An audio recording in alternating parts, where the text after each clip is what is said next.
I'm Ralph Grizzle, the Avid Cruiser. For more than 2 decades, I've cruised the 7 seas on some of the world's most luxurious ships. I write about my experiences on avidcruiser.com. My goal is to help people like you make informed decisions about your cruise vacations. Join me today in an exciting new mini-series as I explore the most popular cruise destinations around the world. My name is Ralph Grizzle, and I am the Avid Cruiser.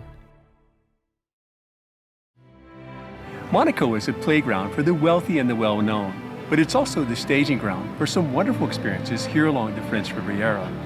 Whether you choose to spend your day visiting the hilltop villages of Aix and Saint-Paul-de-Vence, touring the Villa Rothschild, or strolling the old town of Nice, or simply spending time here on the Rock, you're going to have a great time in Monaco. So if you're ready, let's get going.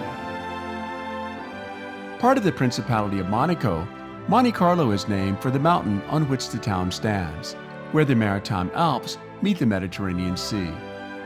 Monte Carlo is relatively small, but with a global reputation for jet setting and yachting.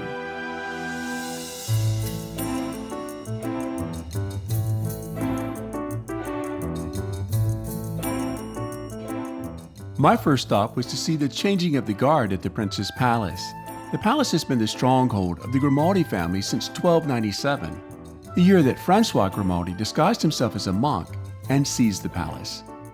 I made my way along narrow streets to the Oceanographic Museum, which exhibits Monaco's rich maritime history. The sea explorer Jacques Cousteau was a longtime director of the museum. After a visit to the museum, I headed through the Princess Grace Rose Garden, which boasts a few thousand rose bushes planted among the palm and olive groves.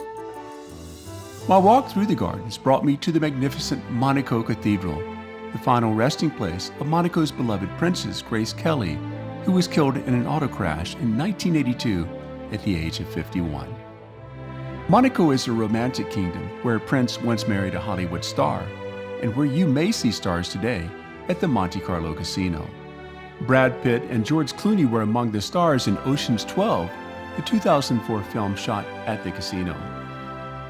This is where the high rollers come to see and to be seen. I had no doubt that I was walking among some of the world's wealthiest people as I strolled around Monte Carlo.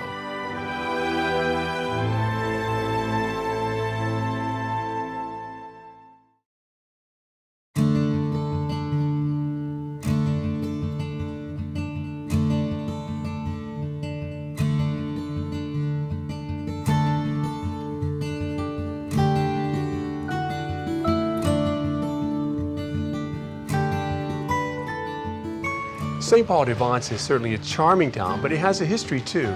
It's one of the oldest medieval towns in the French Riviera. Now this hilltop village is filled with shops and art galleries, restaurants, winding streets, and panoramic views. It's a great place to spend an afternoon. Saint-Paul-de-Vence simply moves me. It looks as though it came out of a fairy tale, perched on a hill overlooking a beautiful valley. With my camera poised, I enjoy strolling this medieval village. Around every corner, it seems, there's a great photograph. No wonder so many writers and artists discovered Saint-Paul-de-Vence in the 1920s and never left. Some of those who settled here were the artist Marc Chagall and the American writer James Baldwin. If you're someone who enjoys art or simply sitting on a terrace admiring the views, you're going to love Saint-Paul-de-Vence.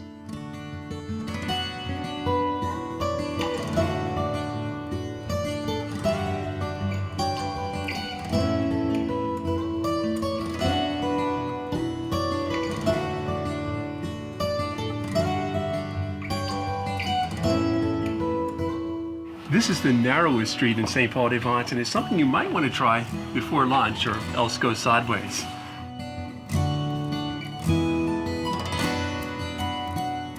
The first cobblestones weren't laid on the streets here until 1950, but Saint-Paul-de-Vence has a history that stretches back much further.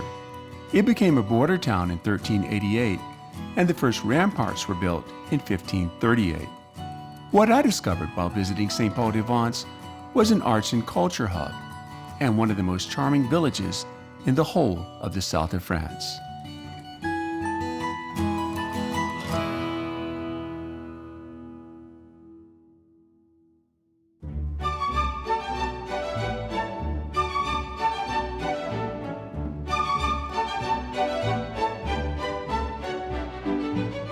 This beautiful villa has some pretty impressive neighbors. Elton John has a home in the hills over my right shoulder, and Tina Turner has a home in the hills over my left shoulder.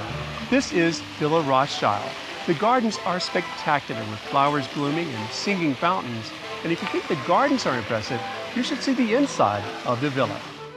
Villa Rothschild is situated on Cape Ferrat, a promontory that ranks as one of the most exclusive pieces of land on the Côte d'Azur.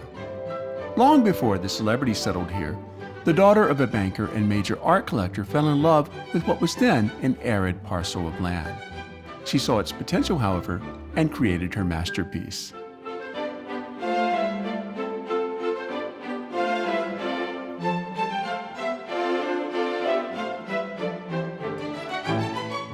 In 1907, having inherited a fortune from her recently deceased father, Beatrice de Rothschild began construction on the Villa Aphrosie de Rothschild. I walked through the villa's grand salons and admired its art and antiques. The Baroness turned her villa into a collector's paradise, adorning it with porcelains, paintings by master artists, and valuable pieces of furniture. A train actually brought her collectibles from Paris. At the platform, she would select the items she wanted for Villa Aphrosie and send the rest to her other villa in Monaco.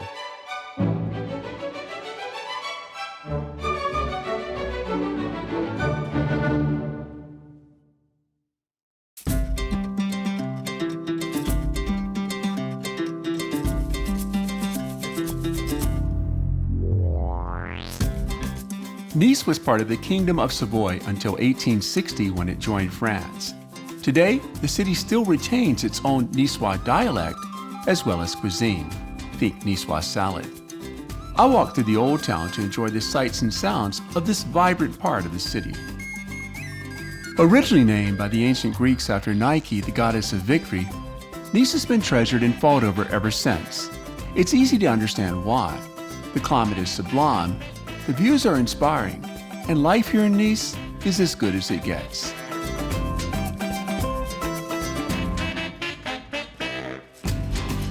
One of the places that you simply must visit when you're in Nice is the flower market. It's a visual treat for the eyes, and the smells are sensational.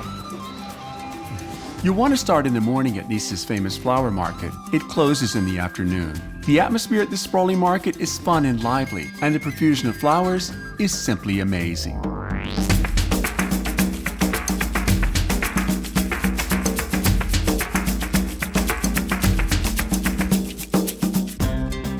I always enjoy spending time in Nice, whether I'm visiting the flower market to absorb its fragrant smells or exploring the heart of the old town with its shops and cultural attractions.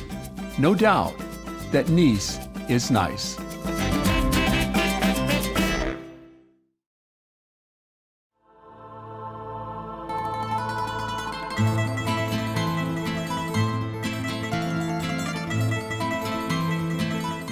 Fez has been defended, defeated, and even devastated. But today, this medieval village on the hilltop reigns victorious, especially among tourists. Some who say it's the most beautiful village in the south of France. I can say that it has a lot of competition, and I'll let you be the judge. Come along with me and let's take a look at the medieval village of Èze. The village of Èze goes up and up and up and up. But don't let the uphill grind put you off. Èze is an exercise in serendipity and worth every exertion. You never quite know what to expect around the next turn in Èze, but you can bet it will be something that captures your attention and captivates your imagination. I enjoy exerting myself as much as possible in Èze to see all that there is to see and to frame the icons of Èze in my viewfinder.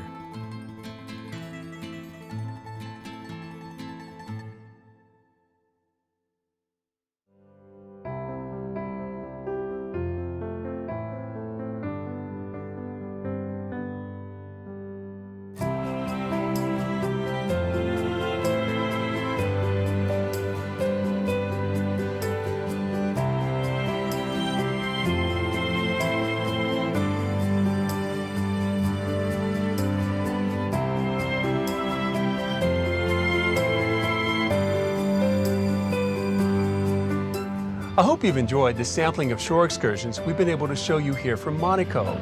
There's a whole lot more to see and experience here on the French Riviera, but for that, you'll simply have to come for yourself. I'm Ralph Grizzle, and I'll see you in the next beautiful destination.